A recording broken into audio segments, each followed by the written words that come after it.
have loved to record that, but there was over 500 people in that room, and it was a very complicated system that got changed like 6 times. We eventually figured it out, or eventually they figured it out. So that's why I couldn't record a lot.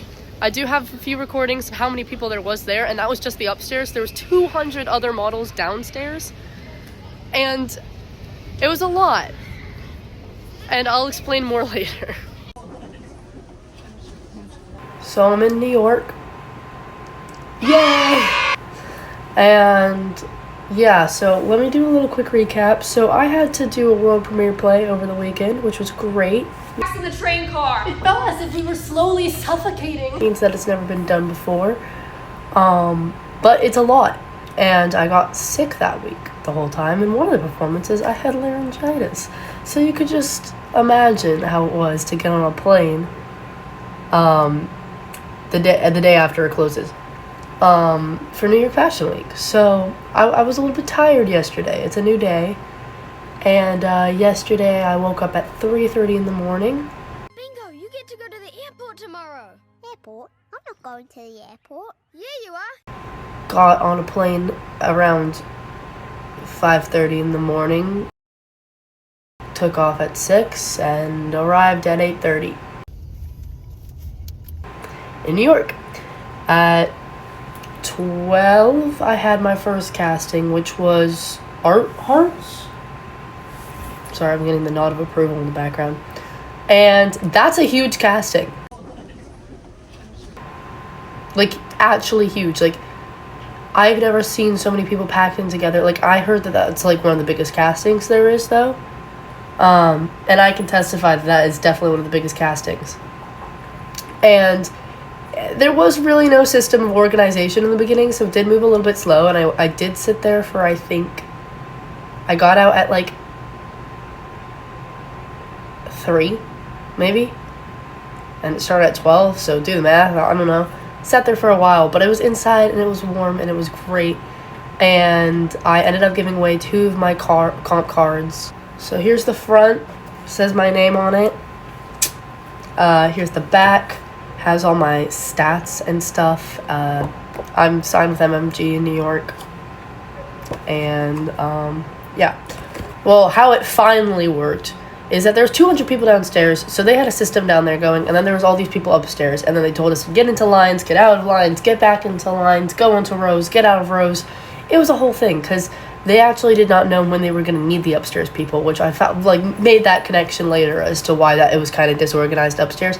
They had a system downstairs, because that's like the 200 people they needed to worry about first. But it was great. At the end, I ended up walking in like a duo, so there was another girl next to me. She was so sweet.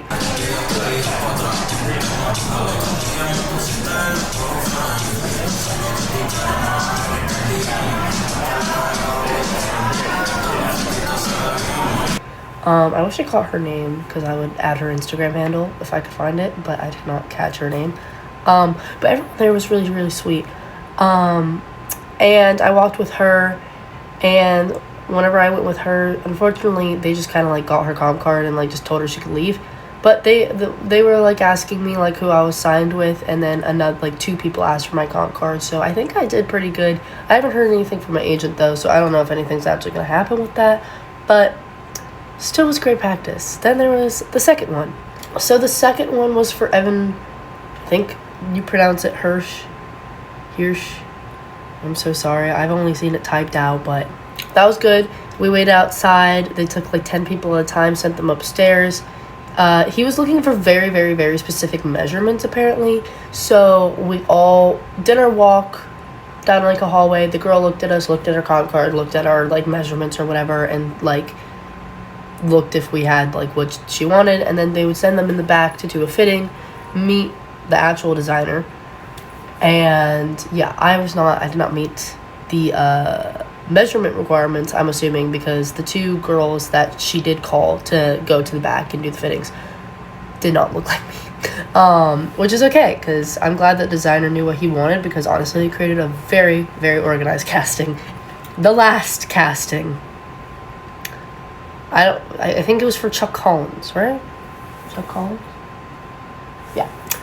Which is a very apparently high-end fashion brand, I've learned. I looked it up. Here's the thing. I look up all these brands beforehand, and I make sure that I know, like, what they're about and stuff. But it's very hard to see how big of a brand they are, because obviously every website's going to look as grand as possible. So although I try to do as much research as possible, I really don't know how many people are going to show up to the casting, how big this is. And I obviously don't live in the New York area, so I definitely don't hear about how some of the castings are until I get there. So we went there, and then there was this, like, huge 2 lines that formed into a door. And so then we go into the one line that's, like, moving the most. We move up, found out that the only reason we were in that line was to sign in, not to actually get into the casting. And then we had to go to the other line, and then we had to sit there for, like, 3 hours in the freezing cold. And I was losing my mind a little bit, I'm gonna admit. But eventually we got in, and they didn't really, I think it was just a really long day for those casting directors, so they didn't really see me. But it was a good experience. I heard that was, like, one of, like, the longest, craziest castings that people had went to. So I'm glad that I got the craziest of castings down for my first few, I guess, because I guess it can only go up from there.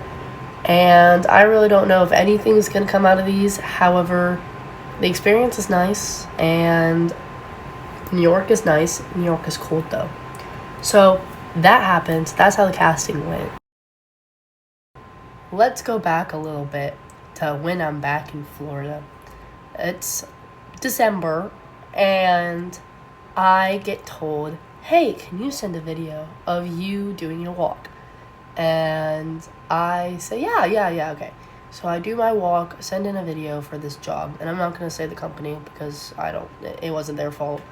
And I get accepted in, and it's a pretty big company, and I really didn't think I was going to get in just because I looked at their past runways and didn't really see many people who looked like me. My mom, on the other hand, did. I think we were just looking at 2 different sites, so I don't know.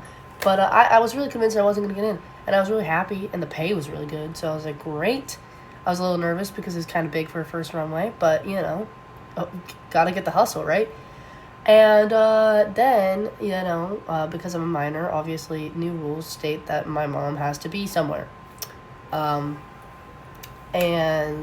so we asked my agent, hey, can you call them up, ask where my mom has to go, because we're trying to figure out, like, what's going to happen. We want to know as much as possible. Well, we get a call back from my agent saying, hey, I'm sorry, they didn't know that you were 16. Your file says that you're 16. The casting said that you could be 16 and above to audition, I don't know what to call it.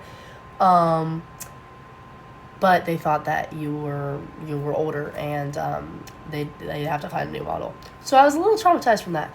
And there's a lot of work rules now in New York about modeling and being under the age of 18. So during all those castings, I'm sitting here like, what if me being 16 is a problem? And it might be. I don't know. But still going strong. And then I was also kind of traumatized from it because at the Miami casting, if you guys remember, they asked, are you just 16 or are you turning 17 soon? So I'm like, is being 16 going to be a problem in 2025? I was about to say 2024. Hopefully not. I'm glad that I'm getting the experience anyway. Hopefully I'll start getting some print jobs because I'm doing a lot of runway right now. I've only done runway. I don't know anything about print right now. But I think it's just because of my height. I am 5'10", so pretty good for runway. Yeah, so that's kind of just a wrap-up of everything that's been happening here in the city. And I don't know how long we're going to be here. I think our plan is that if I don't get any work within the next 3 days, probably going to head out. Or if there's more castings, of course, we'll stay. But if I don't have any work or any castings to go to, probably going to be out here in 3 days. And overall, I guess we'll just be enjoying the rest of the trip as a vacation if there's nothing else work-wise. Yeah. Thank you so much for watching, and I hope you guys have a wonderful day. Toodles!